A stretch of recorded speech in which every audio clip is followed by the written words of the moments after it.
ẹni tá a lè fi ṣàfiwé rẹ̀ o, ẹ tóbi Olúwa o, àwa yìn Ọlọ́run wa o, àwa ń jẹ́wọ́ rẹ̀ pé ìwọ lolúwa o. Àwa yìn Ọlọ́run wa o, àwa ń jẹ́wọ́ rẹ̀ pé ìwọ lolúwa. Yes, good evening, distinguished ladies and gentlemen. I'm happy to reach you live once again. Wherever you are watching me from today, I'm very, very happy. And it's going to be a glorious weekend for us all. Yes, I'm just going to spend a couple of minutes with you, gisting, because there have been too many issues. Someone is disturbing me on Facebook. Yes, let's discuss as always. Let's discuss freely and candidly. A few of us will always tell it as it is, without mincing words, without fighting anybody, without being rude, without being pugnacious. Our duty is to speak truth to ourselves, speak truth to our friends in government, in power, and I don't even know where to start from because there are just too many things to discuss today. But then I still have to write 2,000 words this evening for This Day newspaper and the Boss newspaper coming out tomorrow morning in Nigeria. So Fridays are usually very, very busy for me, but I just feel the time has come for me to speak up on some of the developing events in Nigeria. Of course, the trending topic right now is the arrest of Chief Sunday Igboho Adeyemo in Benin Republic earlier in the week. And since I have experience about some of these things, I think it's only fair that I speak about it. I've seen all kinds of ignorant arguments, especially on social media, people saying A or B or C or D, but I want to give you my own perspective. Okay? I'll start with asylum. A lot of people of this generation are probably not aware that some of us have passed through this same route before. On July 25th, 1995, yes, July 25th, 1995, I left very early in the morning, very, very early, this is 26 years ago now. I left very early in the morning, and I had to cross the border, the Seme border, into Cotonou, disguised like I was going into my farm. I was on the run from General Sani Abacha. This was July 25th, 1995. So actually in the next, what's today's date again? Today's 23rd. So on Sunday, it will be exactly 26 years ago that I fled Nigeria. 26 years ago that I fled Nigeria on the run from General Sani Abacha. It's a shame that Nigeria is back to those days whereby people have to start running away from their country. At any rate, I was going to be arrested, and I managed to escape through Cotonou, through Seme border. We couldn't go through the normal, usual immigration processes.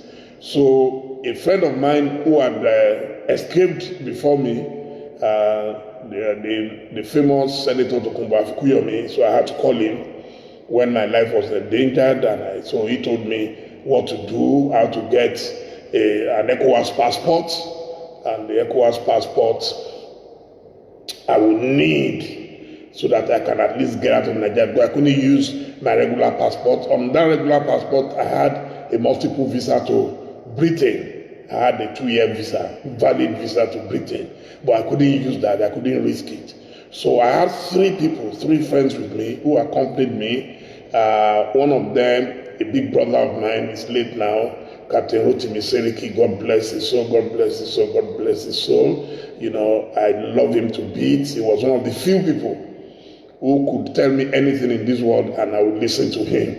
And he loved me so much that he had to risk everything. He had to risk his career as a pilot with the Nigeria Airways, and he accompanied me on that trip. Of course, I also had Omeyemi Basharun, Bola Orolubagbe. He was the second man to volunteer to go with me. And I also had Mr. Olakunle Sikiru Bakare, the publisher of Encomium magazine, my very, very dear friend and brother. So 3 of them took this journey of faith with me. It was tough. It was scary.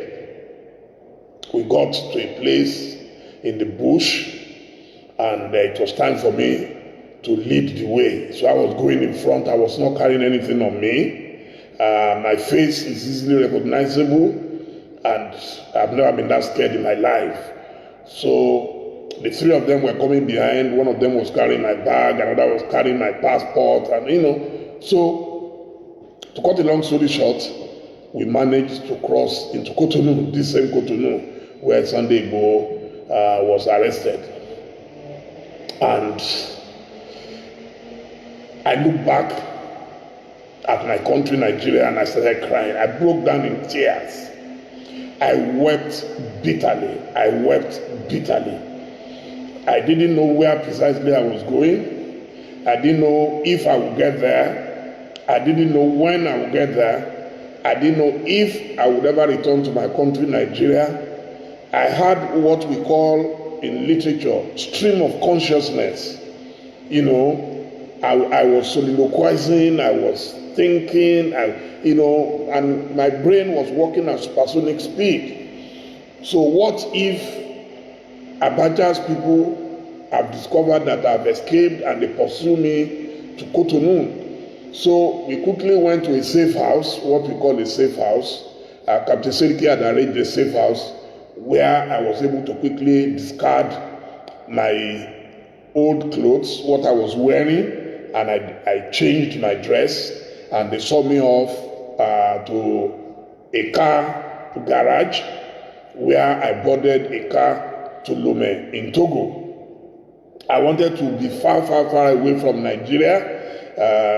So that's why I had to go to Togo. Even getting to Togo, I was still not comfortable. I immediately boarded another vehicle from Aflao station, Aflao border, which is the border of Ghana and Togo. So I boarded another vehicle from where I fled to Ghana. And that was my first day ever in Ghana.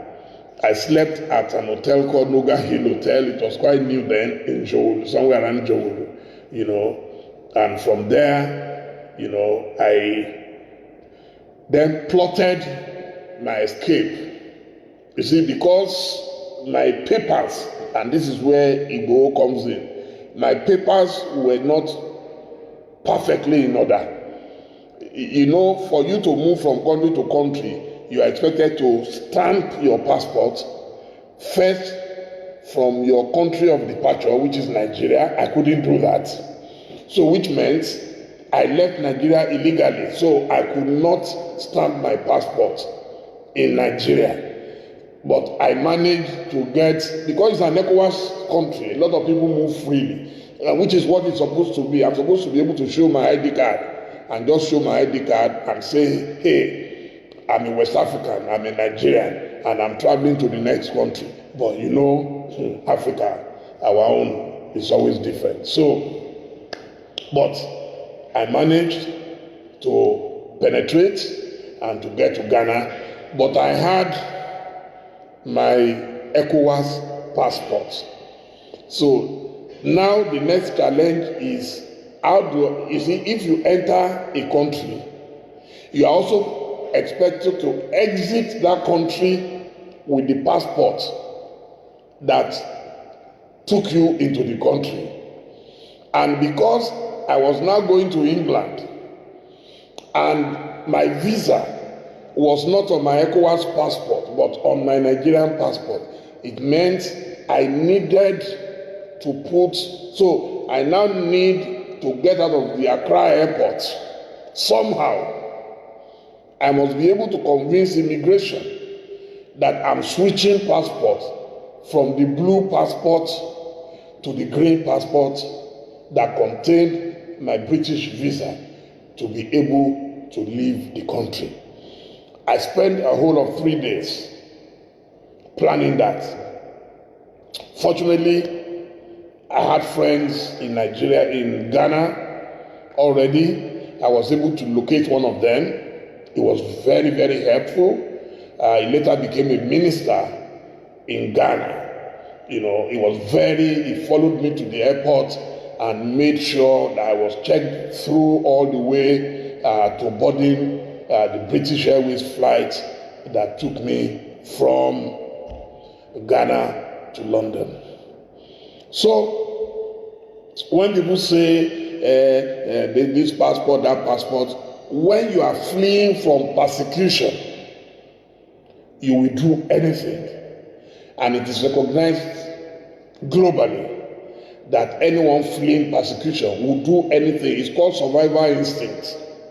Some people have said, that Sunday Igboho was not fleeing persecution, but prosecution. I'm not aware that he was being prosecuted in any court of law in Nigeria. I don't know. So lawyers, I've just read a release by Mr. Femi Falana on SAN, in which he also dissected all these issues I'm raising. So I am not a competent lawyer. But as I said, I am not aware that he was under prosecution. And one of the areas, in which Igboho is likely to be defended by his lawyers is the fact that the night his home was invaded in Ibadan, 2 people were actually killed. Summarily, we were not aware that they resisted arrest, but they were killed. And over a dozen people were carried physically and taken away as hostage and kept incommunicado. So again, he will say if his assailants had met him at home, he would have been one of those killed summarily. And in Nigeria, nothing is going to happen. Nobody is going to challenge them. So those people are dead, and the dead remains dead. So I believe that is whatever the situation is. There have been arguments that he didn't have a valid passport, or he had a valid passport. I've read somewhere where his wife said no, they had their valid passports, that they did not do anything illegal. I don't know. So until they get to court now on Monday, since the case has been adjourned to court on Monday, that is when I believe, those issues will be raised and addressed, and then the court of law will decide. That is not with. I'm just talking about my own personal experience. Now, getting to London, the next thing is, how was I going to stay in London beyond? Because normally London will give you 3 months stay. Based on your visa, you are allowed 3 months. Even that 3 months, you are not supposed to spend the whole of 3 months. But in my own case, I arrived in July. By October, so I was getting pressure that I may become an illegal alien. I was hoping that General Sani Abacha will calm down, the same way I'm hoping that Nigeria will calm down. You see, because we are fighting too many battles, and General Muhammadu Buhari has less than 2 years to go. Unless there is something else we don't know, he has less than 2 years to go. In fact, by now, his government should be wrapping up and getting ready to hand over power in less than 2 years. So we don't really have much time again. So all this fight that we're fighting, this is the time actually that you should be consolidating power, and whatever achievements is achieved in the last 6 years plus, this is the time that it should fully stamp its signature on those achievements, so that history will be fair and kind to him. So I'm sure he must have achieved something in those 6 years. So I don't want, that's not the basis of my broadcast today. So I'm talking about asylum. So, of course, I consulted my lawyers, led by Prince Adedamola Aderemi, the Prince of Ile-Ife. Of course, he's my best friend. Whatever I'm doing, he will be involved. And then he sat down with experts and they looked at what I needed to do. In my own case, my life was under threat from General Sani Abacha. I was known to be one of the closest, if you say supporters of Chief Moshood Kashimawo Olawale Abiola.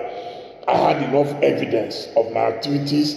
I was first arrested in between July and August 1993, immediately after the election. I was probably the first person to be arrested by the Babangida government. And so after I was released, we kept on with our campaign for the revalidation of the June 12 mandate, which had been annulled by General Ibrahim Badamasi Babangida.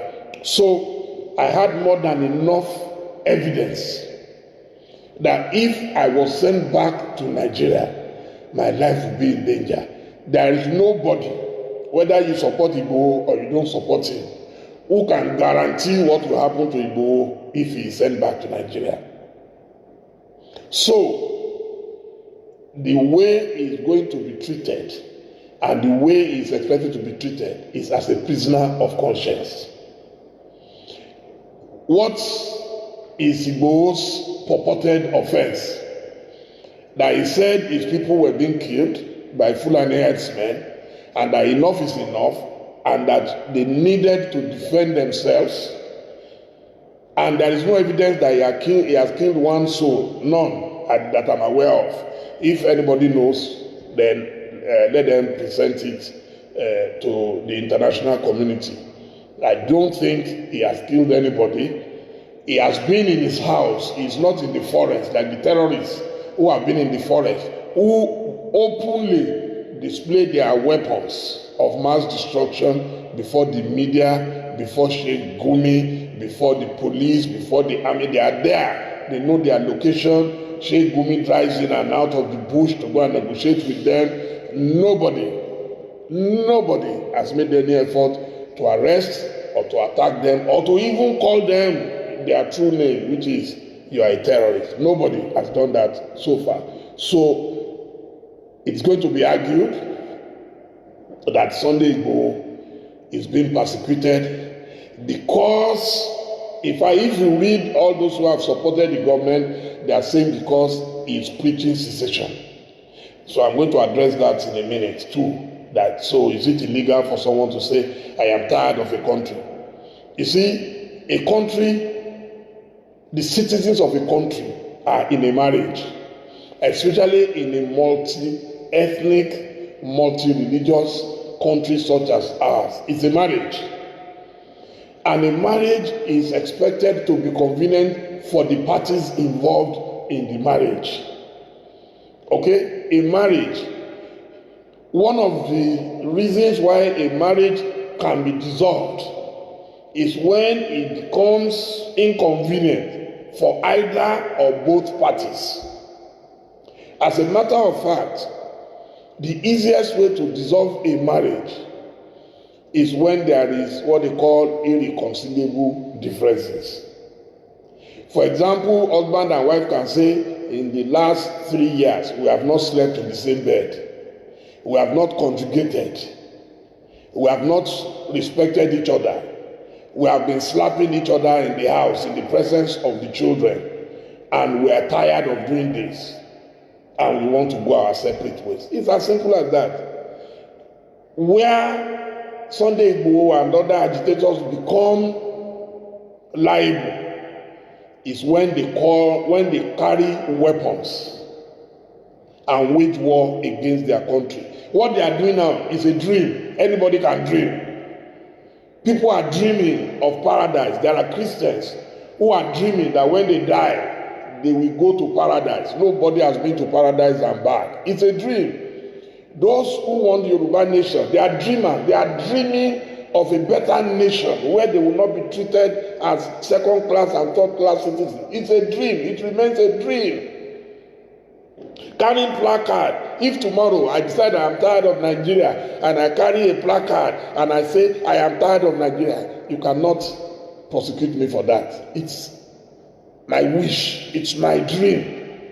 Even today, I've just posted Professor Wole Soyinka saying that if Nigeria continues at this speed and we don't decentralize urgently, there is nobody who can guarantee the survival of Nigeria. So you cannot say Soyinka has committed an offense and then you want to go and arrest him. It's a dream. The people that you need to pursue are those who have carried weapons against Nigeria and Nigerians. People who have shot down multi-million-dollar fighter jets. Those are the real criminals. But for someone who is dreaming of a Yoruba nation, let him dream. And I like to cite the example of the Irish Republican Army. Go and read the story of the Republic of Ireland and all the trouble that they went through. They had a political wing called Sinn Féin. Go and check the stories. The government had to negotiate with them. The people of Britain decided that they are tired of Europe. I was one of those who said, oh, but why are they pulling out of a bigger economy, bigger union? And they had a referendum. And during the referendum, overwhelmingly, people voted to pull out of Europe. Nobody called them, they are unpatriotic, they are this, they are that. No. There is no law that says you must be a part of a country by fire, by force. As I said, except where you carry weapons against your country, everybody has a right to dream. So if tomorrow I am tired of my wife, I should be able to tell my wife I am tired, and my wife cannot say, "Oh, you are going nowhere," because when we signed in the law court, in the court registrar, we signed in the register that to death do us part. No, a marriage cannot be by force. So there are those of us who believe in Nigeria. I contested to be president of Nigeria, but if and when I get tired, and it's looking like everybody is getting tired, then we talk. If you cannot commit a crime by saying your mind, this is where those who are attacking the agitators are missing the point. If you don't want them to agitate, if you don't want them to say they are going, then show them some love. It's simple. No matter what you say today, they have turned Sunday Igboho into a folk hero. His name, he has joined the pantheon of Yoruba gods. Shango Olukoso Okoya, Oromia, and the rest of them. He has joined them. He has joined them. Either advertently or inadvertently. Government has played into his hand, and now they have apotheosized this gentleman. Sunday Igboho on his own, what can he do? What can he do? But the man was brave, the man was bold to speak. There is nothing he spoke that the Sheikh Gumis and others have not spoken. So, if I will advise this government, as I always do, and it's just a pity because I don't even know if the president is aware of some of these things, but if I have access to him, I will advise him, I say, leave the Sunday Igbohos alone. In fact, the Sunday Igbohos are not the problems of Nigeria. They are not the problems of Nigeria, because those who talk, it means that they are only dreaming. It means they are only talking. Those who don't talk, they are the ones you should be careful about. The dangerous people are those who don't talk. They are the plotters. They don't talk. They will not come in public and say their minds. Igboho never left his house until you invaded his house. So somebody wants to fight government, will he sit down at home and wait for you? But when he saw the avalanche of weapons facing his house, he took off. He took off.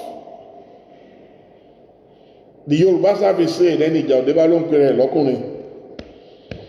It's a man who has not seen a war who calls himself a man. He took off. So a man who wants to fight government will not take off and travel abroad. The man, all he was doing was to rally his people to say, no, you cannot just sit down in your farmlands and allow these Fulani herdsmen to come and ravage your farmlands, to come and rape your daughters and your wives, to come and kill your people, and the police will not do jack. That's all. That's all he has done. That's all he has done. So, for those who talk about asylum, again, I applied for asylum, and I wish to publicly once again thank the British government. They gave me fair hearing. I sat through an interview, myself and my wife. She did not speak because I was applying on behalf of the family. I had suitcases with me showing my work, my writings, videos of my activities in Nigeria. In fact, the lady who interviewed me told me he's been in the Home Office for about 20 years. He has never seen a case as straightforward as mine. And I was absolutely certain that I'll be granted asylum. I don't know of how many people, I don't know of anybody who had full asylum like I did. I was granted full asylum with my entire family. And I'm very grateful, eternally grateful to the British government. They gave us maximum protection. They gave us everything that we needed. So I needed to speak up as someone who has gone through it before. And if Igbo's lawyers are successful on Monday, he may be allowed to go. He may be allowed to go. I don't know where his final destination was when he was traveling with his wife, but it's obvious that his wife, both of them, had German passports, and if so, I'm sure they'll be able to settle in Germany. And then the government can go to rest. At least they know one of their so-called enemies will be out of the way. In Germany, the German government will not allow them to wage any war against anybody or any country. So, like William Shakespeare would have put it, all is well that ends well. I don't know why we are expending too much energy on pursuing people who have not carried weapons, when those who are shooting down, fighter jets are sitting pretty in their evil forests. I don't know why. So my advice again to President Muhammadu Buhari is that, look, you have too many problems in your hands. Begin to reduce it one by one. You don't need all this stress. As I said, the president has less than 2 years to go, unless there is a plan that we are not aware of. So by now, any government should be winding down. I know of a governor in the South who has already left the government house. He said, I have less than 2 years to go. I don't want to get too comfortable in the government house. I'm going to my house. The governor Nyesom Wike has already moved to his house. He's already launching and commissioning his projects and showing it to the whole world to say, this is my legacy. And that is what I expect the government to be doing now. I traveled through Lagos-Ibadan Express in the last few days. In fact, when we were coming back, we had to leave Ibadan at 5 a.m. because just that road, which happens to be, for me, the most important road in Nigeria, linking the nerve center of business, of commerce, Lagos, to the rest of Nigeria, in 6 years, it has not been completed. Some people spend 12 hours driving on that road. If our government, that will concern me. In fact, the more government can do now to show the seriousness of its activities, the better, because the government has less than 2 years. I'm aware that the government is saying, nobody can remove them in 2023, nobody can do this, nobody can do that, nobody. Don't worry about whether anybody can remove it in 2023 or not. Just do what you can. Just do what you can. If I were the president right now, in fact, as I'm pursuing the criminals, I'll be pursuing my projects. Because right now it's like we've abdicated, governance totally. And everything, all we're talking about now is Sunday Igboho or Mazi Nnamdi Kanu or any of these people. I am telling you, government can handle these things better. If the government can learn about truth and reconciliation in South Africa, what happened? If Nelson Mandela was a Nigerian, he would have killed all his enemies when he came out of prison after 27 years. He didn't do that. The president of the nation is the father of the nation. So carry your children along, carry everybody along, and you will enjoy maximum cooperation. You will be comfortable yourself. But some people are pushing the president. They are telling him they are your enemies. They hate you. And then you begin to conjure up images of enemies from everywhere, even where they did not exist. You can't do that. You can't do that. So, my prayer is that those hawks who litter the corridors of power would leave the president alone. Okay? I hope they will leave the president alone and let this man enjoy the remaining time of his tenure. Less than 2 years to go. Do they realize it?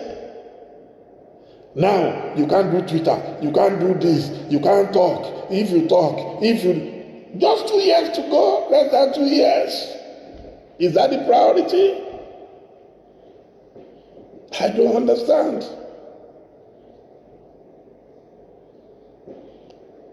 I don't understand.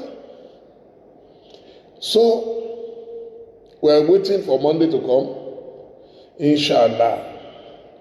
And we will see what will happen. But no matter what happens, trust me, I've told you, I think it was early last week or week before, I told you, don't worry. God is a Nigerian. We've always said that. God is a Nigerian.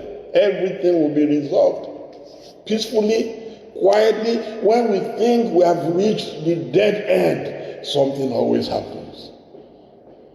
Something always happens. I'm sure God will enter the hearts of President Buhari and our leaders, and they will realize that there is no point fighting anybody. There is no point fighting anybody. It's incredible. Incredible. If I were the president and I wanted to be president, I'll be father of the nation. I'll be father of all. Whether you are APC, PDP, or whoever you are, it makes no difference. Every day, despite my vehement disagreement with the government of General Buhari, every day, unless they don't send, every day I get reports on him, I post it since 2014, free of charge. I've never charged Buhari 1 kobo. Never. Because he's my president. And I'm a true believer. Render unto Caesar the things that belong to Caesar.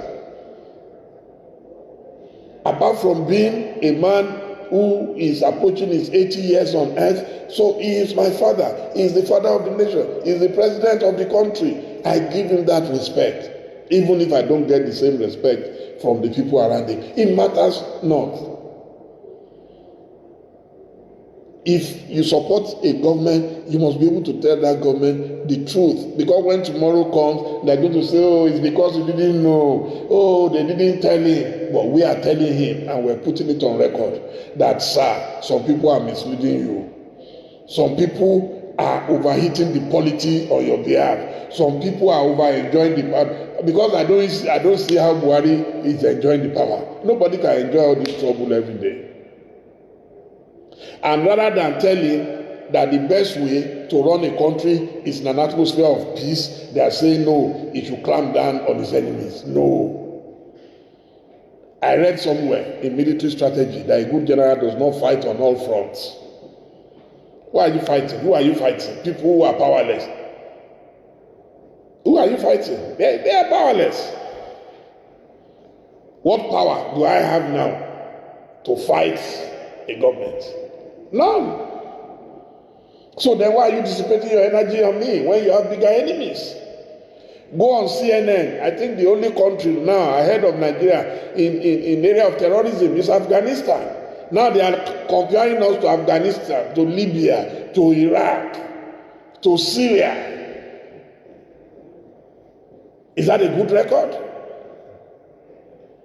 When President Buhari was coming, one of the reasons we supported him was because we felt that even if he won't know anything about the economy, at least he will leave that to the Oshibajos of this world, that at least he will be able to tackle insecurity. Now it has more than quadrupled. In fact, it times 100 of what we had at that time. Lives have become useless in our country. And rather than worry about that, we are worrying about the Igbos, No.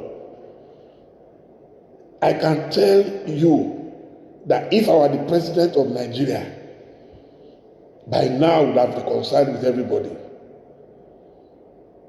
Trust me, you call the Oni of Ife, you call the Kubabayeye, the Alaafin of Oyo, you call the Olubadan, you call the Awujale, you call the Alake Egbal, you called everybody, you called all these big monarchs. They will sit down with you on the table. And then they tell you what are the grievances. But where you don't even want to listen to the grievances of the people, what do you expect them to do? You must listen to the grievances. People have said they want restructuring. What do they want to restructure? Call them. A leader cannot dictate to everybody all the time and have his way all the time. It has never happened. Go and read your history. Read your history. Read your history. When you read your history, you will know that no matter how powerful a man is, he cannot be in power forever.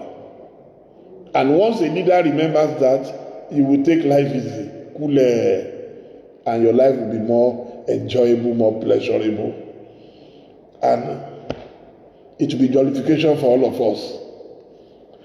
But at any rate, I know that those who support the president blindly will never agree.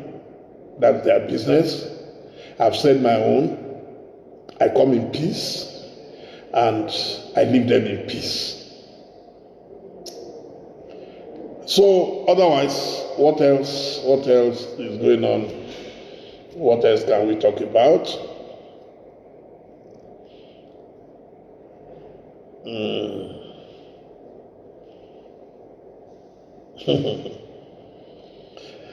Okay.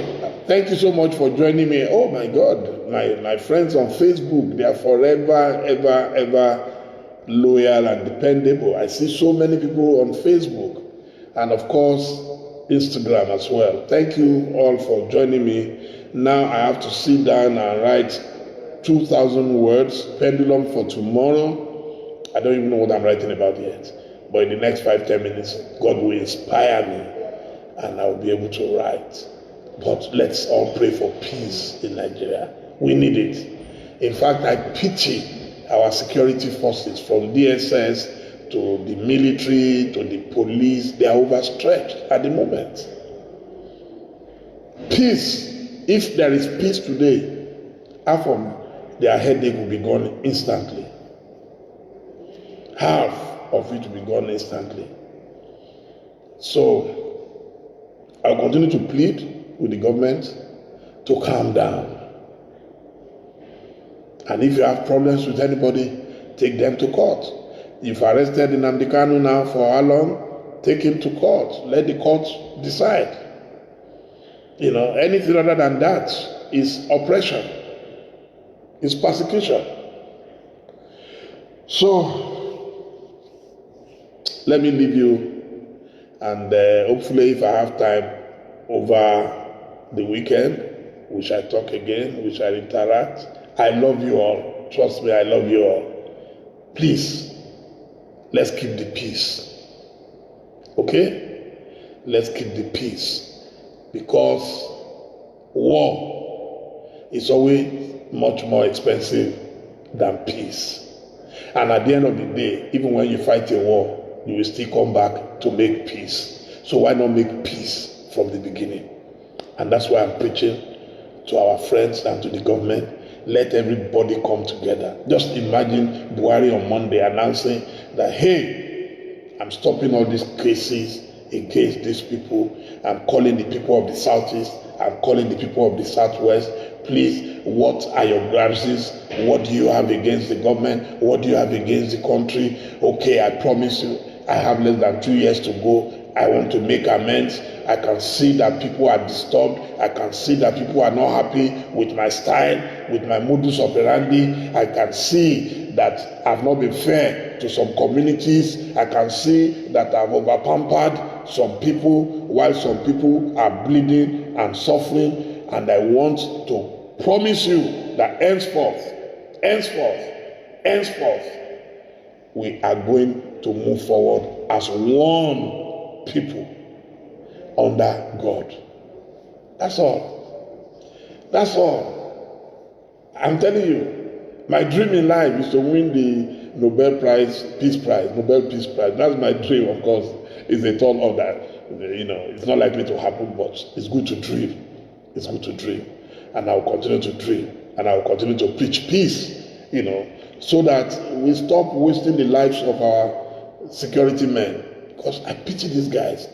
They just send them, even some of the things they send them, I'm sure they are not happy doing it. They just send them, go and do this, go and arrest this, go and kill that, go and do that. For how long shall we do that? In a democracy. We thought we had put all these things behind us. Even those saying let's separate, there are no guarantees of anything. Okay? But it's good for people to speak. It's good for people to discuss it. And if overwhelmingly people decide to go their different ways, so be it. Some of us, I have friends everywhere. I have never discriminated against any government.